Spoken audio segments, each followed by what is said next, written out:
Olá, pessoal. Sou Josias Azeredo, enfermeiro e professor de enfermagem. Hoje vamos falar mais um pouquinho de anatomia. E o tópico que escolhemos hoje é de extrema importância: anatomia do sistema circulatório. Convido você a ingressar neste mundo de anatomia comigo e descobrir coisas importantíssimas na sua vida estudantil. Vem comigo.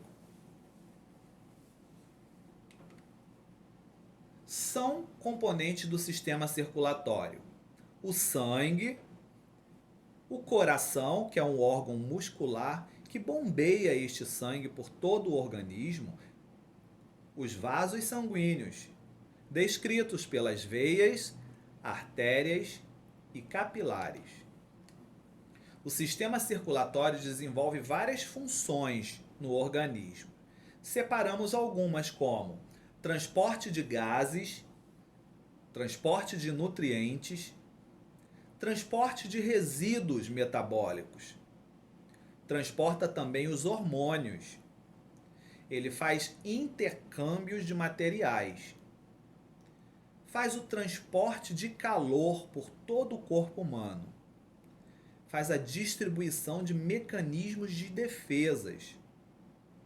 E também faz a coagulação sanguínea.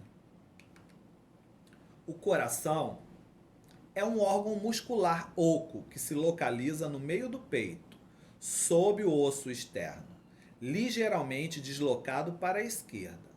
Em uma pessoa adulta, tem o tamanho aproximadamente de um punho fechado e pesa cerca de 400 gramas. O coração ele é formado por algumas cavidades: átrio direito, ventrículo esquerdo, veia cava superior, veia cava inferior, artérias pulmonares, que são 2, veias pulmonares, que são 4, artéria aorta, válvula tricúspide ou válvula mitral, também conhecida como bicúspide. As artérias são vasos que levam sangue do coração aos tecidos. Ela tem uma parede espessa, uma camada conjuntiva muscular de endotélio. As veias são vasos que levam sangue dos tecidos ao coração. Tem as paredes menos espessas, apresentam válvulas que impedem o refluxo do sangue. Músculo das paredes das veias auxiliam ao fluxo sanguíneo que chega com baixa pressão aos capilares. E os capilares, eles se posicionam entre as artérias e as veias. São de pequenos calibre, têm parede fina, para troca entre sangue e tecidos. A figura mostra, então, o diâmetro dos vasos. A primeira veia, a segunda artérias e a terceira os capilares. Sangue. Informação importante. Você sabia que um indivíduo adulto tem em média de 5 a 6 litros de sangue? Lembrando que isso é nessa literatura. Existem algumas literaturas que diferem um pouquinho para cima e um pouquinho para baixo. 55% desse sangue é formado por plasma, ou seja, a água, sais, minerais, carboidratos, lipídios, proteínas, gases, com aparência amarelada, clarinha. 45% desse sangue são formados por glóbulos vermelhos, glóbulos brancos e plaquetas, chamados de elementos figurados. Num laboratório, conseguimos ver então a separação desse plasma e de elementos figurados. Dentro do seu sangue é composto ou compõe cada um item desse. Nós temos aqui sódio, potássio, cálcio, magnésio, cloro, bicarbonato, que são os íons, as proteínas como albumina, imunoglobinas, fibrohomogêneos. Temos substâncias transportadoras, nutrientes, glicoses, aminoácidos e assim sucessivamente. Hemoglobina é o pigmento respiratório contido no citoplasma dos eritrócitos. Esta molécula é responsável pelo transporte de oxigênio pelo corpo. Se a contagem dos eritrócitos ou hemoglobina for baixo do normal, a pessoa é considerada anêmica. Então, esta hemoglobina é responsável por carregar a molécula de oxigênio. Glóbulos brancos. Falamos um pouco dos leucócitos, que eles desenvolvem importantes defesas no nosso organismo. Eles são como os nossos soldados de defesa. Uma vez que o nosso organismo é acometido da invasão de algum micro-organismo, seja vírus, bactérias, esses leucócitos detectam, porque eles são os nossos soldados de defesa, e começam a se multiplicar para entrar numa guerra e destruir.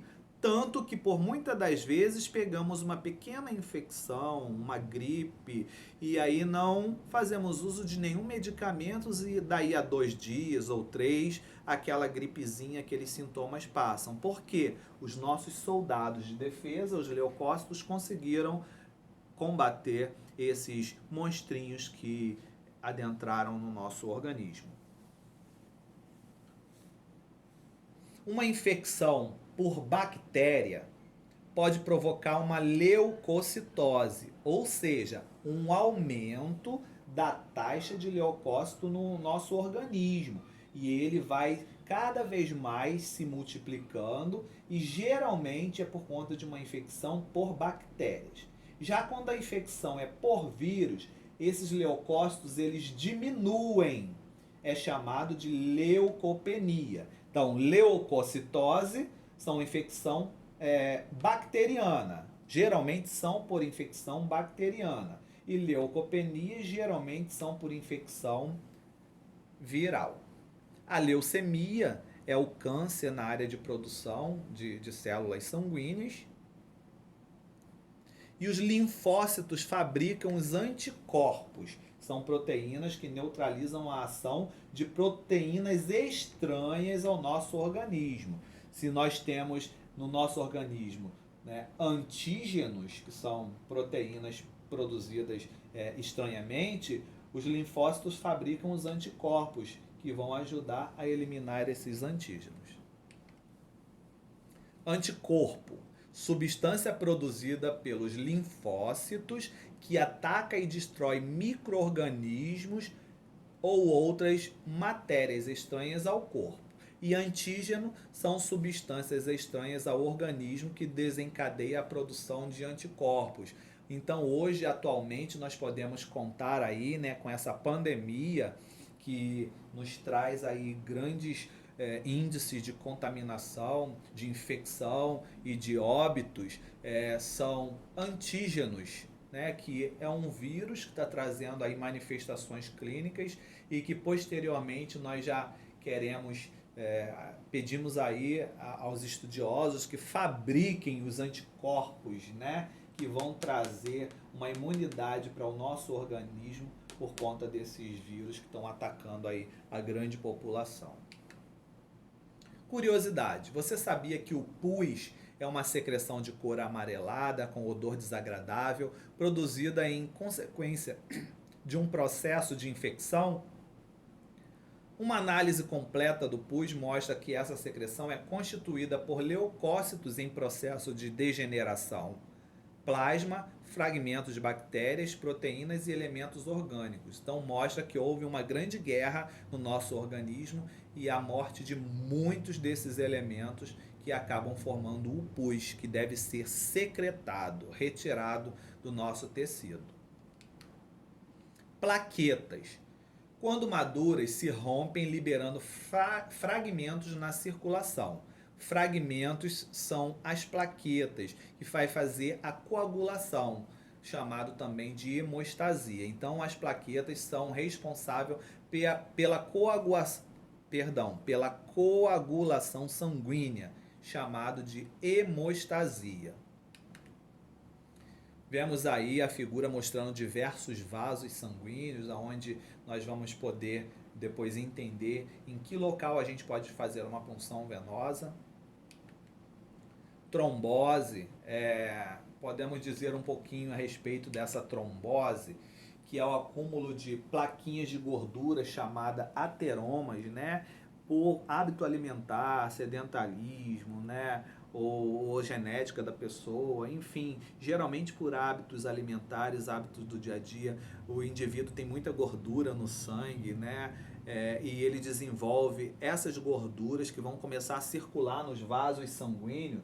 Então essas plaquinhas de ateroma, que são gorduras, vocês estão vendo em amarelo aqui, elas começam a prender na parede dos vasos e vão se prendendo. Quando elas vão se aglomerando ali, elas vão fazer uma obstrução, ou parcial ou total, que é descrito por trombose, impedindo o fluxo sanguíneo aí. Então convido você a cuidar da sua saúde por conta de colesterol alto, né, pressão alta, enfim, diversos fatores que vão te levar a ficar aí prostrado numa cama por conta de uma patologia, sendo que você pode cuidar da sua saúde. Continua comigo, vem.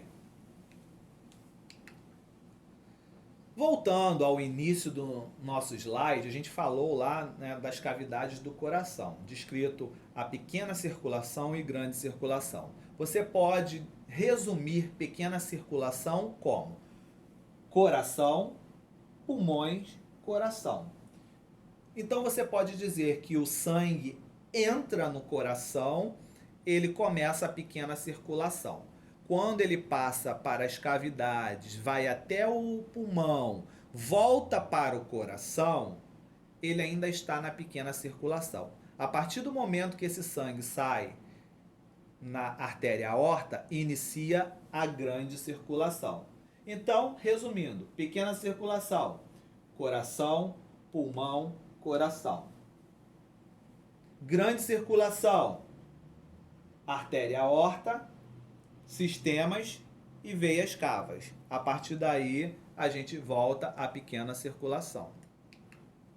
E aí está a brincadeirinha, né, da pequena circulação. Átrio direito, válvula tricúspide, ventrículo direito, artéria pulmonar, pulmões, veias pulmonares, átrio esquerdo, válvula mitral, ventrículo direito. Até aqui, pequena circulação. Artéria aorta, inicia grande circulação. Sistemas corporais e veias cavas está na circulação sistêmica ou grande circulação. Deu para entender? Pega essa dica e continua comigo. E aí tá a brincadeirinha, né, da figura mostrando o sangue entra no coração, passa para... ele entra no átrio direito, passa para o ventrículo direito, vai pela artéria para o pulmão, volta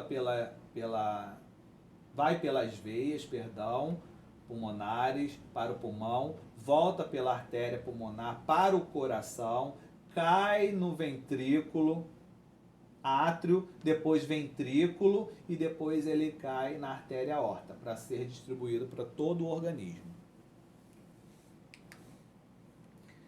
Vemos aí as veias coronarianas, para a gente não vale agora, vamos passar um pouquinho.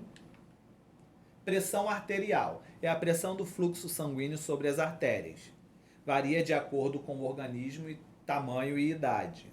O normal em um jovem é de 120 milímetros de mercúrio, que é chamado de pressão sistólica, e 80 milímetros de mercúrio, que é chamado de diastólica. Sístole é a contração dos ventrículos. Diástole é o relaxamento desses ventrículos. Circulação linfática, ela está inserida no contexto aí junto com a circulação periférica, e a gente vai passar um pouquinho isso para não falar de circulação linfática agora.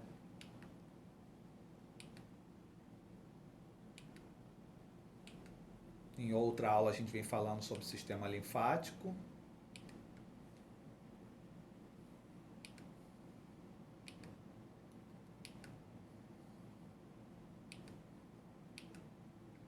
Coagulação a gente já falou, né? Evita a hemorragia, é feito pelas plaquetas. Complexo QRS. Para você que nunca ouviu falar sobre o complexo QRS, é um gráfico que mostra a atividade elétrica do coração. Desta forma, é descrito por Q, P, QRS, a onda P vai repolarizar. Isso numa aula de eletro a gente vai falar sobre isso. Mas só para mostrar para vocês agora o que é o complexo QRS. É um gráfico que mostra a atividade elétrica do coração, para saber se esse coração está normal, né? Se ele está o átrio, o ventrículo, as válvulas trabalhando tudo em comum acordo, tá? A cada onda vem dizendo aqui o que ele faz, e isso numa aula de eletro a gente vem mostrando aí a função de cada onda dessa. Vem comigo.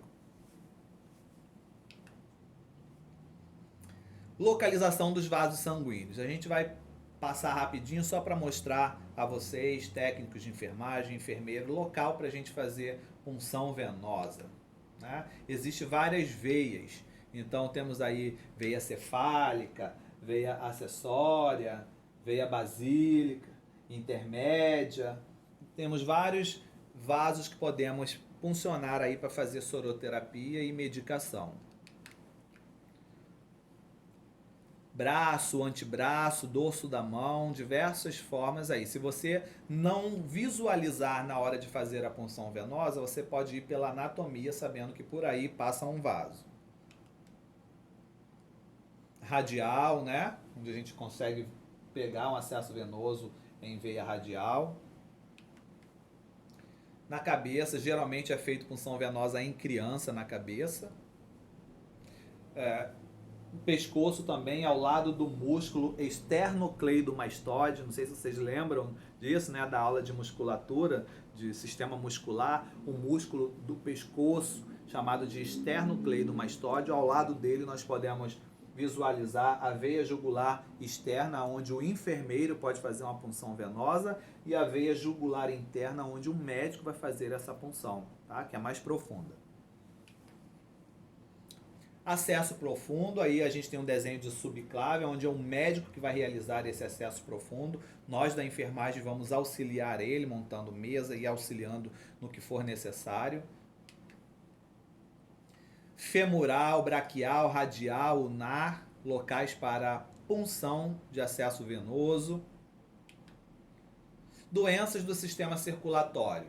São elas: infarto do miocárdio, aneurisma, voltar aqui, angina do peito, AVC, arteriosclerose, isquemia, sopro no coração, hipertensão e insuficiência cardíaca congestiva.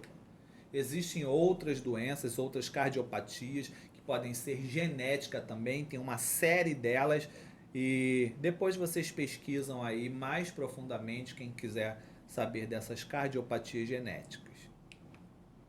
Prevenção para doenças do sistema circulatório. Vamos lá, vale a pena a gente mostrar para vocês algumas informações de extrema importância para você ter uma qualidade de vida e ensinar os seus pacientes, aos seus entes queridos, como ter esta qualidade de vida. O primeiro tópico importante é o tabagismo, tá? O tabagismo é uma das principais causas de doenças cardíacas, por isso parar de fumar é um grande passo para preveni-las. Outro ponto, controlar a pressão arterial. Nível de açúcar e gordura no sangue também ajudam muito. Para manter esse controle, faça consultas periódicas. Terceiro ponto, fazer um cardápio diário mais saudável. É muito importante. As refeições devem conter frutas, legumes, verduras, cereais, entre outros tipos de alimentos que fornecem os nutrientes essenciais para o organismo. Lembrando que vale a pena consultar o seu médico, a sua endócrino, tá? Ou até mesmo a sua a profissional nutrição, a sua nutrição, porque dependendo do tipo de doença, patologia que você tenha, alguns elementos desses serão cortados. Outro ponto importante é fazer exercícios regularmente. Entretanto, é preciso ter certos cuidados com atividades físicas. Elas devem ser orientadas por um profissional e cada pessoa deve seguir o ritmo do seu organismo permite. Outro ponto, fazer exames periodicamente. Muitos não fazem, né? Inclusive muitos homens não fazem exames periódicos. Não é só mulheres, não. Homens têm que fazer também. E caso tenha histórico de pessoas com problemas na família, comece a prevenção o quanto antes, tá? Obrigado por assistir mais uma aula minha. Vai as dicas aí para você ter uma qualidade de vida. A gente vai voltar com outros conteúdos. Eu espero que você tenha gostado desse. Um grande beijo e até a próxima.